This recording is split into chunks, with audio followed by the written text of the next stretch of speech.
ರೈತ ಬಾಂಧವರೇ, ಇದು ಎರೆಹುಳ ತೊಟ್ಟಿ. 2,500 ರೂಪಾಯಿ ಒಂದು ಟಾರ್ಪಲ್ಲು. ಇದು ಎರೆಹುಳ ತೊಟ್ಟಿ. ಇದರಲ್ಲಿ ಒಂದು ತೊಟ್ಟಿಲಿ 1 ಟನ್ನು ಗೊಬ್ಬರ ಮಾಡ್ಬೋದು. ನೋಡಿ, ನಾವು ನಮ್ಮ ತೋಟದಲ್ಲಿ ಮಾಡ್ತಾಯಿದ್ದೀವಿ.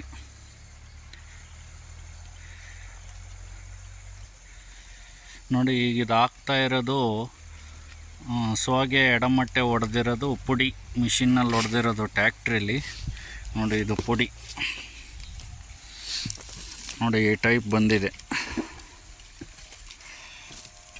ಫಸ್ಟು 1 ಲೇಯರು ತಳಕ್ಕೆ ಈ ಥರ ಕಾಯಿಮಟ್ಟೆ, ಜಜ್ಜಿರೋದು ಕಾಯಿಮಟ್ಟೆ ಇಲ್ಲ ಚೆನ್ನಾಗಿರೋ ಮೊಟ್ಟೆನಾರು ಹಾಕ್ಕೋಬೋದು. ಇದಾಕೋ ಉದ್ದೇಶ ಏನು ಅಂದರೆ, ಎರೆಹುಳ ಬಿಟ್ಟಾಗ ನಾವು ಆ ಎರೆಹುಳ ಮೊಟ್ಟೆ ಇಡೋಕ್ಕೆ ಜಾಗ ಬೇಕು. ಸೊ ಅದಕ್ಕೋಸ್ಕರ ನಾವೇನು ಮಾಡಿದ್ದೀವಿ, ಈ ಮೊಟ್ಟೆನ ಫಸ್ಟು ತಳಭಾಗದಲ್ಲಿ 1 ಲೇಯರು ಮೊಟ್ಟೆ ಹಾಕಬೇಕು. ಮೊಟ್ಟೆ ಹಾಕಾದ್ಮೇಲೆ ಇದ್ರ ಮೇಲೆ ದನಿನ ಗೊಬ್ಬರ, ನೋಡಿ ಇಲ್ಲಿ ದನಿನ ಗೊಬ್ಬರ ಒಂದು 3 ಲೋಡು ಸ್ಟಾಕ್ ಮಾಡಿದ್ದೀವಿ. ಇದು ಮೇಕೆ ಮತ್ತು ಎಮ್ಮೆದು ಸಗಣಿ ಗೊಬ್ಬರ. ಇದು ನೋಡಿ, ಇಲ್ಲಿ ಮೊಟ್ಟೆ ಸ್ಟಾಕ್ ಮಾಡ್ಕೊಂಡಿದ್ದೀವಿ. ನೋಡಿ, ಇದ್ರ ಮೇಲೆ 1 ಲೇಯರು ಗೊಬ್ಬರ ಹಾಕಿದ್ಮೇಲೆ ಮತ್ತೆ ಈ ಸೋಗೆ ಪುಡಿ, ಸೋಗೆದೆಲ್ಲ ಎಡಮಟ್ಟೆದೆಲ್ಲ ಹೊಡೆದಿರೋ ಪುಡಿ, ಮತ್ತು ಅದ್ರ ಮೇಲೆ ಗೊಬ್ಬರ, ಮತ್ತು ಅದ್ರ ಮೇಲೆ ಸೋಗೆ ಪುಡಿ, ಈ ಥರ ಲೇಯರ್ ಬೈ ಲೇಯರ್ ಹಾಕ್ಕೋಬೇಕು. ನೋಡಿ, ನಮ್ಮ ಹುಡುಗರು ಹಾಕ್ತಾ ಇದ್ದಾರೆ. ಈ ಥರ ಫೈನಲ್ಲಿಗೆ ಮಾಡಿಬಿಟ್ಟು ಡೈಲಿ ನೀರು ಹೊಡಿಬೇಕು.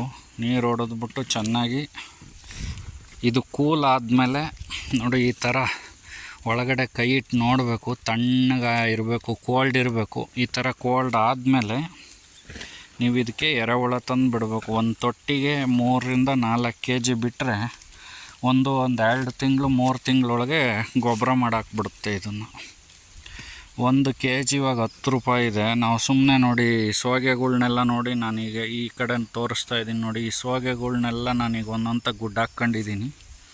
ನೋಡಿ, ಅಲ್ಲೆಲ್ಲ ಕಾಣಿಸ್ತೈತೆ ನೋಡಿ, ಅದು ಮೊಟ್ಟೆ. ನೋಡಿ, ಅಲ್ಲಿ ಲಾಸ್ಟಲ್ಲಿ ಕಾಣಿಸುತ್ತೆ ನೋಡಿ. ನೋಡಿ, ಇದು ಒಂದು 20,000 ಮೊಟ್ಟೆ ಸ್ಟಾಕ್ ಮಾಡ್ಕೊಂಡಿದ್ದೀನಿ, ಎಲ್ಲ ಎರೆಹುಳ ಗೊಬ್ಬರ ಮಾಡೋಕ್ಕೆ. ಈ ರೀತಿ ನಾವು ಮಾಡ್ಕೊಂಡು ನಮ್ಮ ತೋಟಕ್ಕೆ ನಾವೇ ನಮ್ಮದ್ರಲ್ಲಿರೋದ್ರಲ್ಲೇ ಗೊಬ್ಬರ ಮಾಡ್ಬೋದು.